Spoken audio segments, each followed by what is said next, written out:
garota de 17 anos descobre que está grávida. O pai seria um homem de 35 anos, casado. No dia 6 de junho desse ano, Isis vai se encontrar com o pai do filho dela para conversar sobre a gravidez. E desde então, ela não é mais vista. Oi, eu sou a Nelly e sejam todos muito bem-vindos ao Crib On. Todas as fontes utilizadas para a criação desse roteiro vão estar disponibilizadas aqui embaixo no box de informação. E como esse é um roteiro de um caso que ainda está em andamento, a gente não vai ter uma conclusão. Se você não é inscrito nesse canal, se inscreva, ative o sininho. A gente tem vídeo às terças e às quintas-feiras. Porém, como hoje, por exemplo, pode ser que saiam vídeos extras, né? Falando sobre algum caso que aconteceu recentemente ou alguma coisa assim. Então é importante você ativar as notificações para você não perder nada, tá bom? Segue a gente nas redes sociais, vou deixar passando aqui na tela.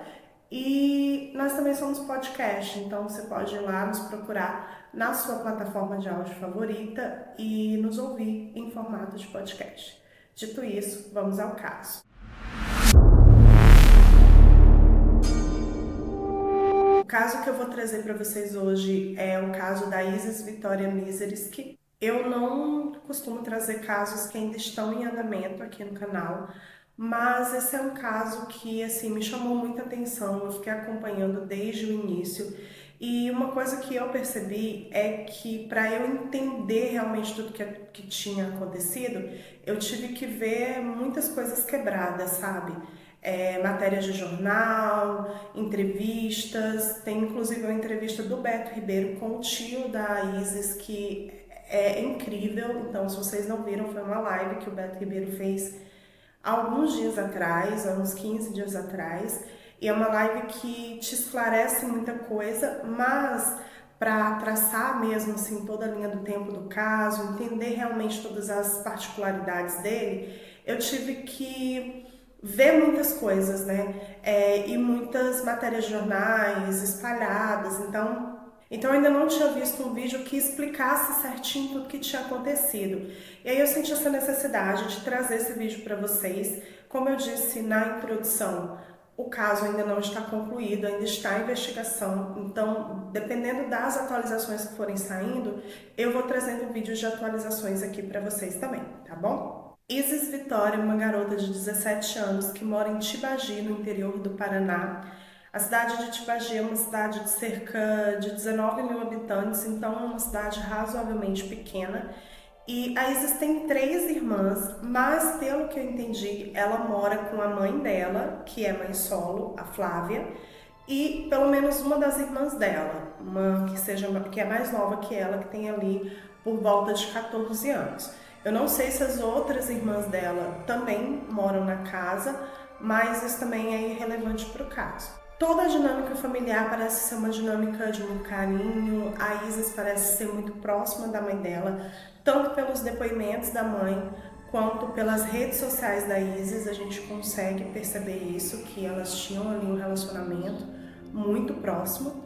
E ela era uma garota que ainda estudava, ela ia muito bem na escola, tirava boas notas, não dava trabalho para a mãe. A Isis, ela é evangélica, como a família dela, e ela tinha recentemente se batizado na igreja que ela frequenta, né? Pelo que eu pude entender, ela teve um tempo ali afastada um pouco da igreja, retornou para a igreja e já se batizou.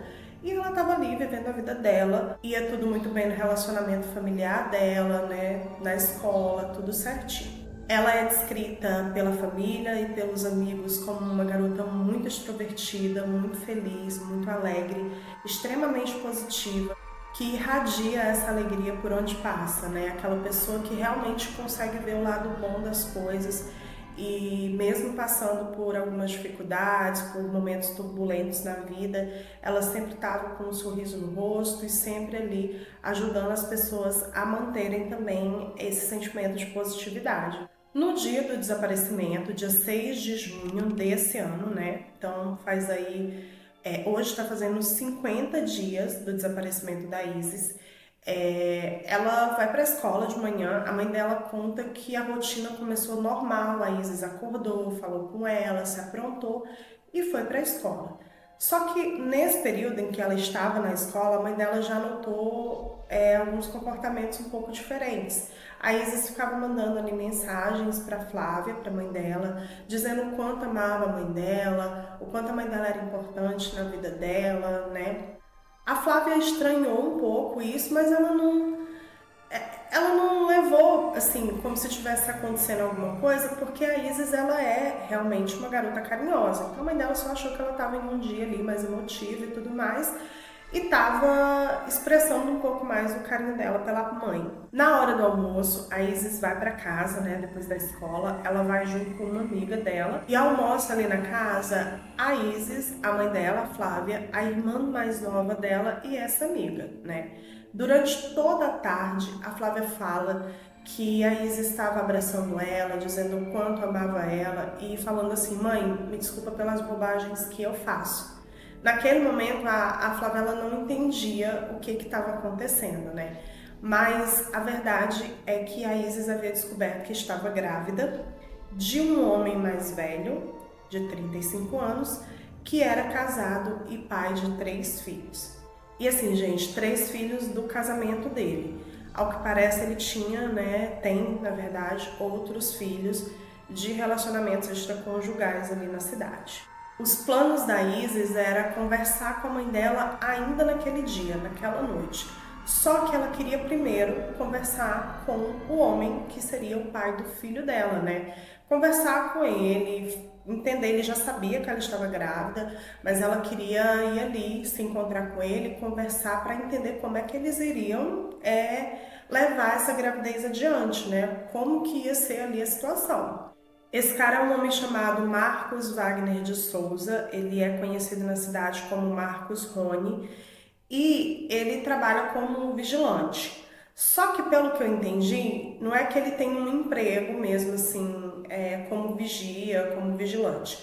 Ele tem um MEI, tem um carro e anda aí fazendo serviços de vigilante. O tio da Isis, o Rodrigo, que está bem engajado em todo o caso, ele conta em uma entrevista que eu vi dele que o Marcos ele é considerado um justiceiro, ele se considera um justiceiro. Eu não entendi muito bem como que é essa dinâmica do trabalho do Marcos, se ele meio que oferece os serviços dele, né? Como ele é MEI, ele consegue emitir nota fiscal, então se ele é aqueles caras que ficam passando na rua, vigiando a rua. Mas o que eu entendi bem, o que ficou bem claro, é que ele tem alguns comportamentos um tanto quanto problemáticos. O Rodrigo conta que o Marcos tinha o hábito de andar armado pela cidade, que ele tinha alguns problemas com várias pessoas ali na cidade, de brigas, de discussões. E tem um fato que o Rodrigo cita, que é uma discussão que o Marcos teve com o sogro dele, com o pai da esposa dele, inclusive a atual esposa dele, que nessa discussão ele acaba ameaçando o sogro e ele fala que para ele seria muito fácil dar um fim em um corpo, era só jogar no rio com um peso que ninguém nunca ia encontrar. Então daí a gente já consegue perceber que talvez o Marcos tenha ali alguns comportamentos um tanto quanto complicados, problemáticos, né? E isso vai se acentuando no decorrer do caso. Quanto mais a gente vai entendendo o caso, mais essa percepção do comportamento problemático do Marcos vai se acentuando. A família, ela não sabe como aconteceu esse envolvimento, eles não sabiam desse relacionamento entre o Marcos e a Isis, eles só ficaram sabendo depois do desaparecimento da menina e eles não sabem como que eles se conheceram.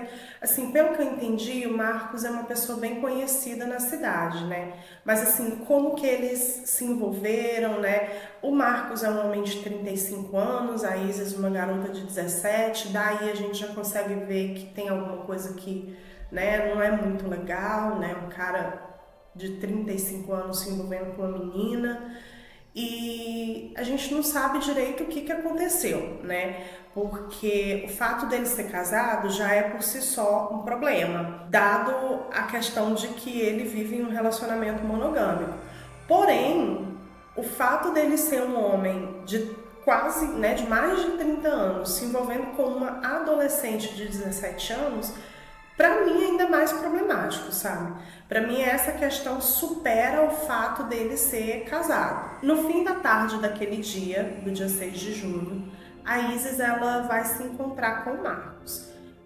Ela já estava pronta, arrumada para ir para a igreja, né? Como eu disse, eles são de família evangélica, a mãe dela também ia para a igreja.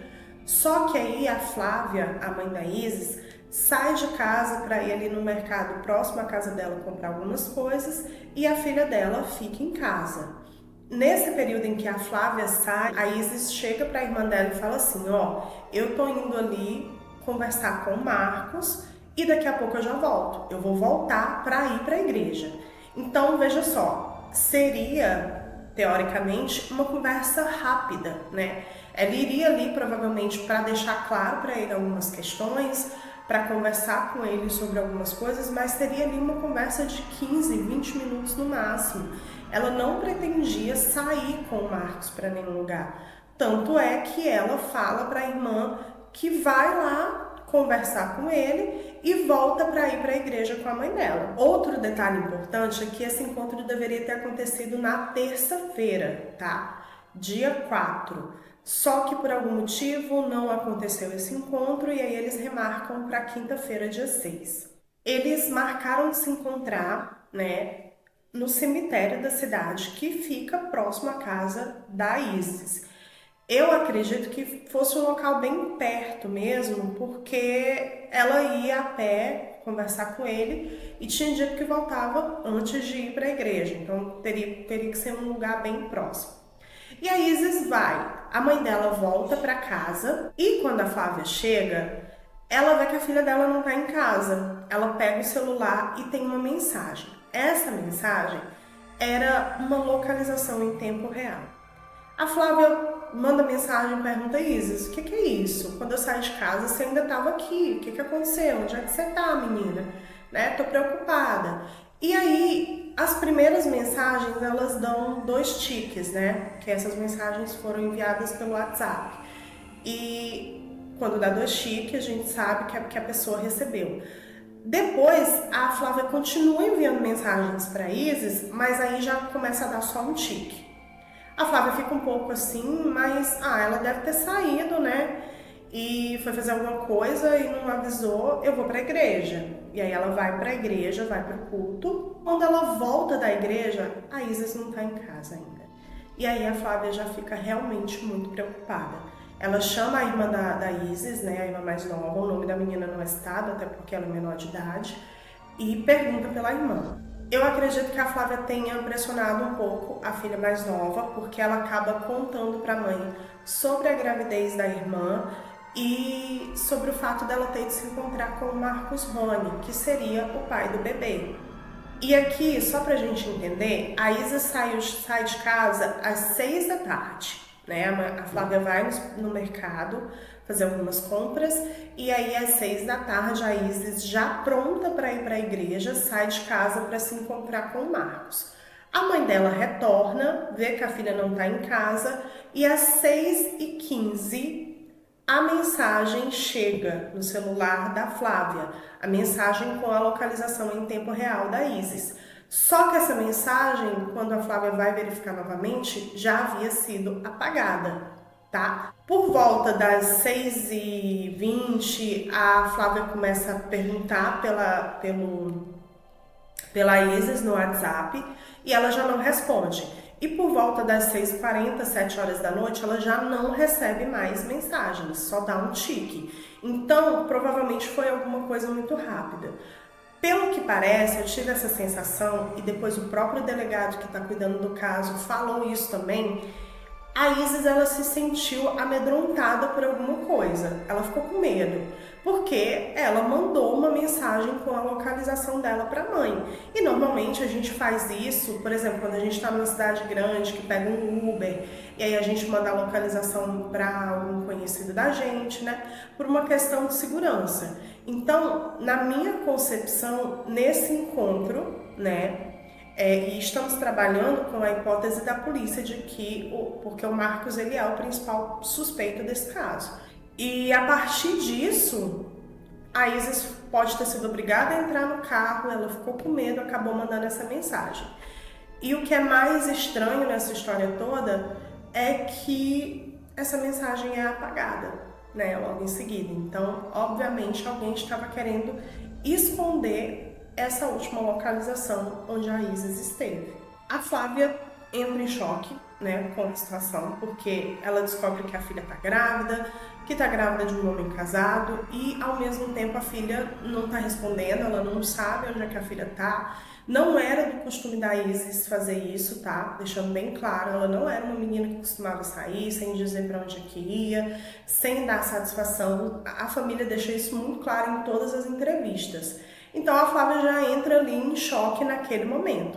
É aí, né, por volta ali, depois das 9, 10 da noite, que ela liga pro irmão dela, pro Rodrigo. Como eu falei para vocês no início, a Isis, o pai dela não é presente. E o Rodrigo é irmão da Flávia, e eles parecem ter um relacionamento assim próximo, né? Uma família muito unida, então acredito que a Flávia foi buscar ali apoio no irmão dela. Ela liga para o Rodrigo vai para casa dela, entende toda a situação, entende toda essa dinâmica, né? É contado para ele sobre a gravidez, sobre essa relação que ela está tendo com o Marcos Rony, e o Rodrigo tinha o número do Rony, né? Do Marcos Rony. E ele começa a ligar pro cara.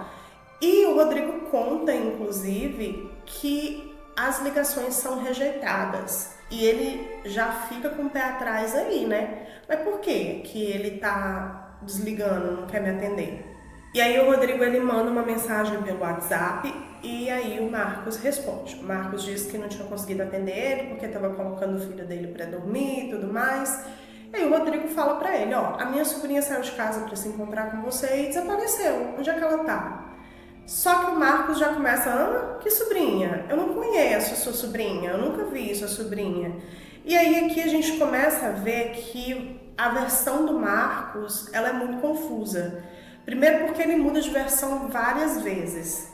No primeiro momento, ele fala pro Rodrigo que ele não sabe quem é a Isis, que ele não conhece ela, que ele nunca viu, né? E até esse momento, eu acho que o Marcos, ele achava que a Isis não tinha contado sobre a gravidez para ninguém, né? Como ele e ela tiveram esse relacionamento extraconjugal, né? Ele era casado, ela devia dizer para ele que ninguém sabia. E na realidade, a maioria das pessoas realmente não sabiam. Somente duas pessoas sabiam, uma prima da Isis e a irmã mais nova dela. Provavelmente fossem pessoas muito próximas a ela, elas fossem muito amigas, e ela acabou contando. E aí o Rodrigo acaba jogando isso na cara do Marcos, dizendo para ele, olha, eu sei sobre a relação de vocês, eu sei que ela tá grávida e eu sei que ela foi encontrar com você. Ela contou para as minhas sobrinhas, ela contou para a irmã dela e para a prima dela. E aí o Rodrigo conta, inclusive, que a partir desse momento o comportamento do Marcos mudou. Ele ficou nervoso, ele estava calmo e aí ele fica assim um pouco nervoso, ele cambaleou, porque eu acho que foi frustrada aquela sensação de segurança que ele tinha de que o nome dele jamais seria ligado ao nome da Isis, porque provavelmente em conversas, eles dois conversando, ela falava para ele que não tinha contado para ninguém, mas não contar para ninguém entre aspas, né? Ela não saiu contando para as pessoas sobre a relação, mas ela contou ali para duas pessoas que eram muito próximas a ela. E aí agora o Marcos muda a sua versão a primeira vez. Ele diz pro Rodrigo, pela conversa do WhatsApp, que sim, que ele tinha tido ali um relacionamento com a Isis durante um período que ele estava separado da esposa, mas que ele não via ela desde o dia 1º de maio. Que ela tinha inclusive falado para ele que estava grávida, mas que não sabia quem era o pai e pedido ajuda para ele para interromper essa gravidez porque ela não queria o bebê.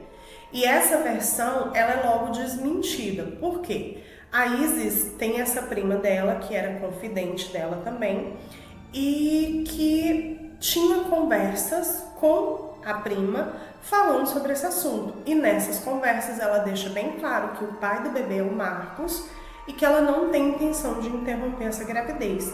Inclusive, nessa conversa, ela fala para a prima que vai contar para a mãe dela naquela noite e que vai conversar com o Marcos antes, né, para entender o que eles vão fazer. E aí a prima ainda aconselha ela e diz assim, ó, não toma nada que ele te der, tá? Se ele te der alguma coisa para beber, você não bebe. Porque provavelmente o Marcos já tinha falado para Isis sobre interromper essa gravidez, né? Já estava claro que ele não queria essa criança. Aí o Rodrigo continua pressionando o Marcos, porque ele sabe que aquela história dele não é verdade, já que a Isis saiu para se encontrar com ele. Então, como que ele só tinha visto ela no dia 1º de maio?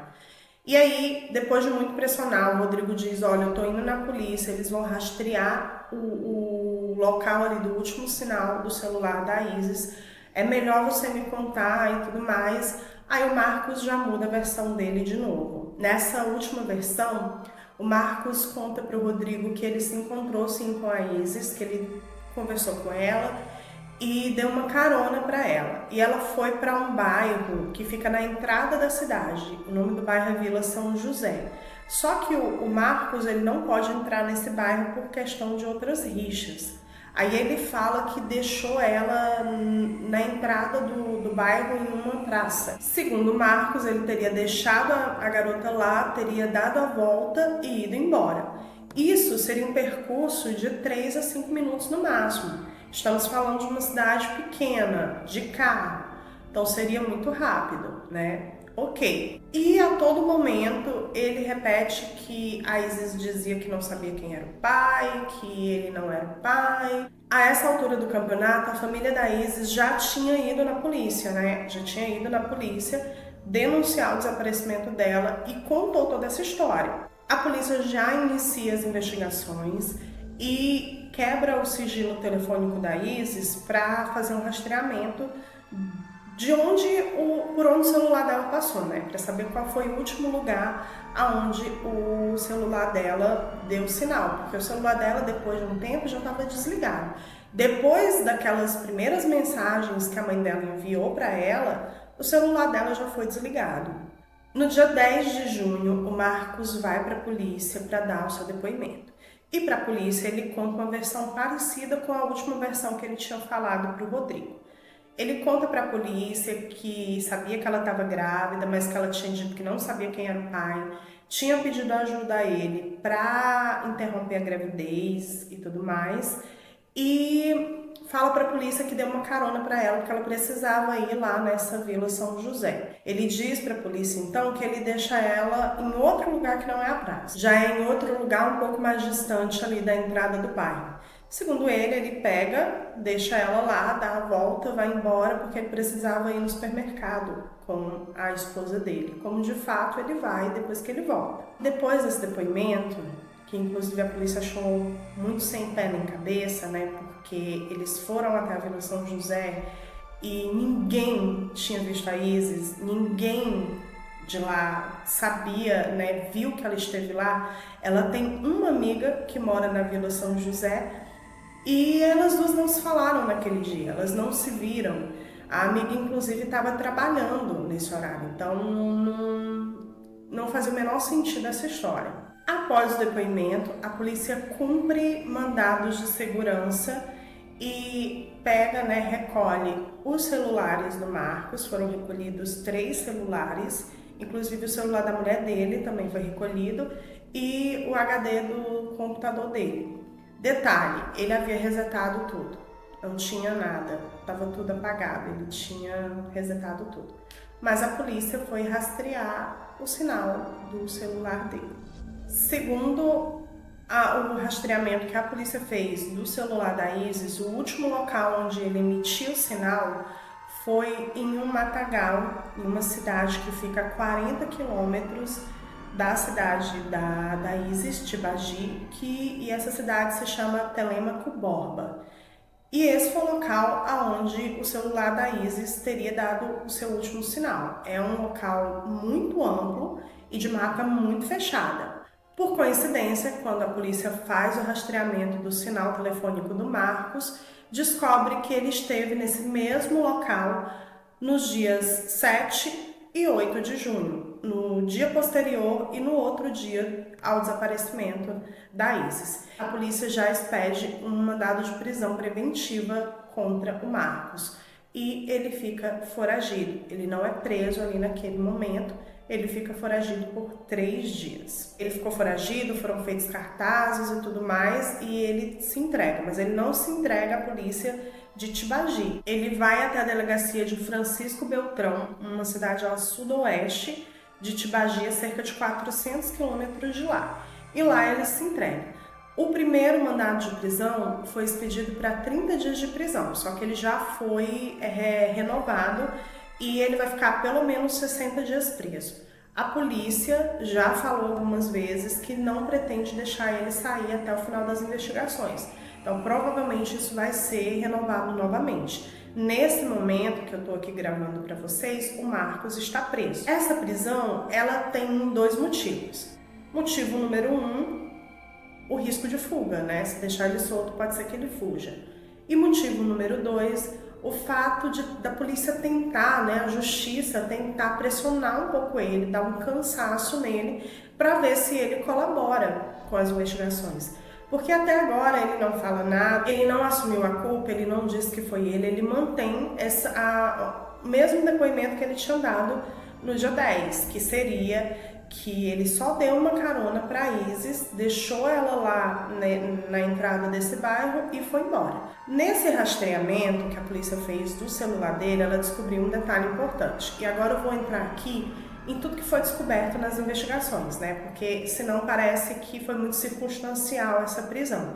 Mas tiveram muitas coisas que foram descobertas na investigação que sim, né, levam ali a polícia para um caminho de crer que o Marcos, ele é o culpado pelo desaparecimento da Isis. O primeiro indício é o fato dele ter ido no dia 7 e no dia 8 ao mesmo local em que o celular da Isis deu sinal pela última vez. Isso por si só já é muito estranho, né? Mas talvez não fosse considerado motivo suficiente para manter ele preso. Porém, no dia em que a Isis sumiu, ele disse que deixou ela ali na entrada do bairro Vila São José e foi embora. Esse percurso, como eu falei para vocês no início, levaria entre 3 e 5 minutos no máximo para ele ir de lá até a casa dele. Só que ele demorou 1 hora para voltar, pelo menos 1 hora. E ele fez, né, um percurso que ele vai para fora da cidade em direção a Telêmaco Borba, que foi o local, né, que é o local onde fica o matagal que o celular da Isis deu sinal pela última vez. Como que a polícia sabe disso? Câmeras de segurança captaram o momento em que ele sai da cidade e o momento que ele volta da cidade. Ele está mentindo, isso aí é fato.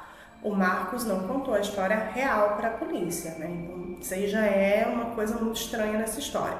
Ele foi a última pessoa a ver a Isis, né? Pelo menos, de acordo com as testemunhas, com tudo que aconteceu, ele foi a última pessoa a ver a Isis. Digamos que ele não tem ido encontrar com a Isis, que ele tem ido encontrar com outra pessoa. Por que ele não contaria isso? Por que na história dele ele encontrou com a Isis, mas aí ele só deixou ela lá e foi embora? Então, eu acredito que seja fato, sim, que ele foi a última pessoa que viu essa menina, né? Outra coisa, ele não queria esse bebê. E isso fica muito claro, porque durante toda aquela semana, né, da semana do dia 6, ele tinha ido procurar métodos para que a Isis interrompesse essa gravidez. Ele é visto entrando em uma farmácia, as câmeras de segurança da farmácia captam ele lá. E depois a atendente da farmácia dá depoimento, né? Porque nas câmeras a gente vê nitidamente quando ele está conversando com ela e mostra o celular para ela. E aí ela conta para a polícia que ele foi até lá e disse que queria saber a respeito de um remédio. Quando ele mostra para ela o celular, ele está mostrando para ela o nome do remédio que ele queria. E aí ela vai procurar no sistema e ela percebe que esse remédio é um remédio de venda proibida. Porque é um remédio para interromper a gravidez. E a gente sabe que isso no Brasil é ilegal. E aí, ela fala para ele, a gente não vende isso aqui é ilegal, é para um fim ilegal. Por que você quer isso aqui? E aí ele fala, foi uma amiga minha que pediu para eu vir aqui para ver. E ele se mostra, inclusive, muito indignado com essa amiga de ter feito ele lá para ver a respeito desse remédio, quando na verdade o que ele estava fazendo era especulando para comprar um remédio para isso. Houve também testemunhas de que ele estava conversando com pessoas, né, que parece que tem uma enfermeira que faz esse tipo de procedimento ilegal ali por debaixo dos panos da cidade. Então ele estava procurando para ver se ele conseguia chegar até essa pessoa, né? Então fica claro que ele não queria esse bebê. Ele sabia da gravidez, ele sabia que o filho era dele, ele não queria esse bebê. Então ele teria uma motivação. Tem o depoimento da esposa do Marcos. O Marcos depois, a esposa dele também foi depor. E o depoimento da esposa dele é um tanto quanto assim estranho, sabe? Um pouco obscuro. Mas uma coisa que ficou clara é que ele foi, depois que ele foi encontrar com a Isis, ela diz não lembrar o horário em que ele chegou em casa, mas quando ele chegou, ele insistiu com ela para ir no mercado, né? Ela disse que não tinha nada para fazer no supermercado, mas ele insistiu, ela acabou indo.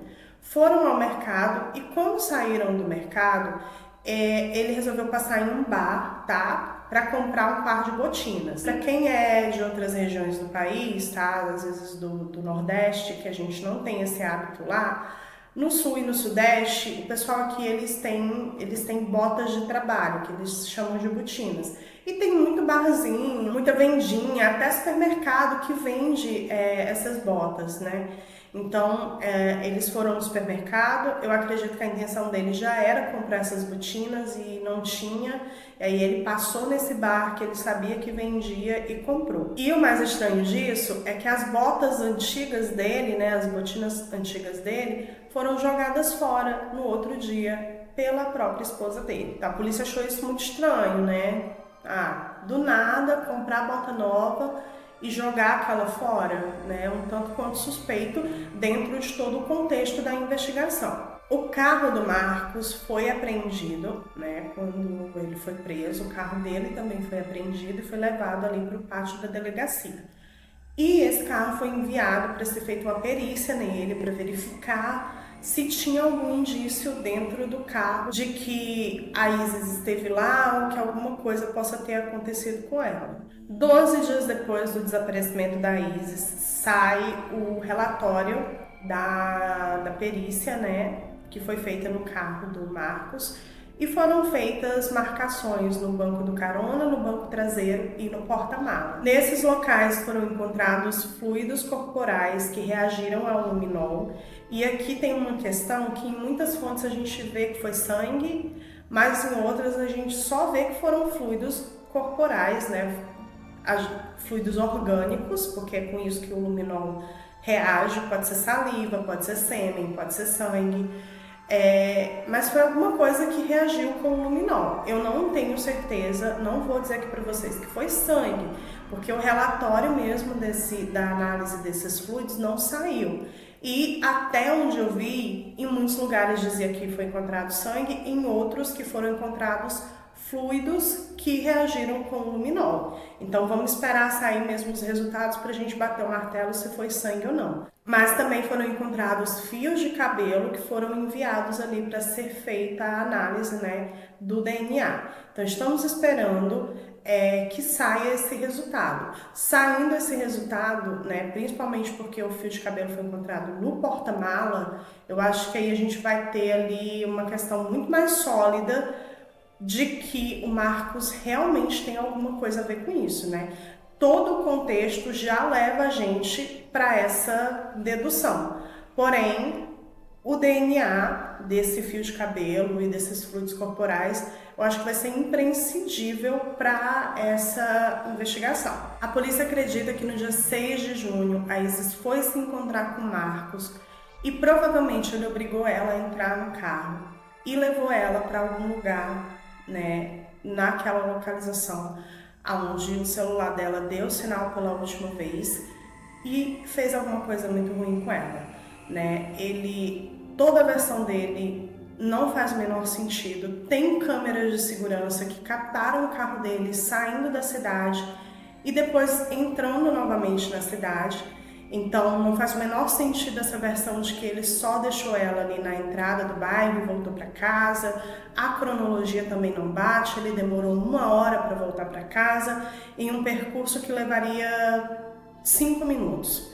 Né? Tem ali uma história de que o carro dele quebrou, mas mesmo com o carro quebrando, do defeito que ele disse que o carro deu, ele levaria 20 minutos no máximo para chegar em casa. E outra coisa que desmente isso é que o carro dele não parou dentro da cidade, né, pelo rastreio do celular dele. Então não faz o menor sentido essa versão. Tem outra coisa que é muito debatida sobre esse caso, que é o fato da Isis continuar desaparecida. Então não se sabe se ela está viva, se ela já não está viva. Eu realmente espero que essa menina esteja viva. Mas tem muito debate em cima do fato do Marcos não poder ser acusado de homicídio, por exemplo, por não ter um corpo. E realmente, no Brasil, durante muito tempo, existiu o princípio da materialidade, que seria mais ou menos o quê? O que materializa um crime é o corpo, o que materializa um homicídio é o corpo da vítima. Porém, há uma prerrogativa na justiça brasileira, que foi o caso da Elisa Samúdio, né? O corpo da Elisa nunca foi encontrado, o atestado de óbito dela, inclusive, foi emitido bem depois ali do desaparecimento dela, os culpados foram condenados. Então, assim, pode ser que o Marcos possa ser, sim, acusado, seja instaurado um inquérito contra ele, mesmo se a Isis não foi encontrada. Porém, as buscas pela Isis Vitória continuam. As buscas iniciaram logo depois do desaparecimento. No dia 25 de junho houve uma interrupção das buscas por conta, né, de que eles estavam esperando novos indícios, mas elas já foram retomadas e essa semana, inclusive, o Corpo de Bombeiros de Curitiba se juntou às buscas pela Isis. Eu espero muito que a Isis seja encontrada e espero muito que ela esteja bem. Hoje, exatamente hoje, está fazendo 50 dias do desaparecimento dessa menina. Eu não posso nem imaginar como é que a família dela tá, né? A mãe dessa garota, mas eu espero muito que tudo se resolva da melhor forma possível. Há especulações também a respeito do envolvimento de outras pessoas, né? O Marcos Rony não fala nada, permanece em silêncio, mas existe aí essas especulações de que talvez alguém tenha ajudado ele, que a Isis tenha sido movida de um carro para outro, né? Ele demorou 1 hora para voltar para casa, então ou foi muito rápido tudo, né? Porque ele teve que dirigir 40 quilômetros para ir, 40 quilômetros para voltar, e esse período de 1 hora é ida e volta, tá, gente? Então ou foi muito rápido, ou alguém ajudou ele, então tem todo esse questionamento também, mas até agora não se sabe se realmente alguém ajudou ele, né? A gente está esperando que as investigações vão, né, com o tempo vão progredindo, e aí eu vou trazendo para vocês as atualizações também sobre esse caso, tá bom? Eu espero que vocês tenham gostado desse vídeo extra, tá? Hoje não é dia de sair vídeo, os vídeos aqui do canal saem na quinta, né? Ontem saiu um vídeo e na terça-feira, mas eu queria fazer esse vídeo, eu já estava ensaiando para fazer ele há alguns dias e eu resolvi fazer um apanhado de tudo e já trazer para vocês aqui como episódio extra, tá bom? Então um beijo para você, se você ainda não é inscrito no canal, se inscreve, ativa o sininho para você não perder nada e até terça-feira com mais um vídeo.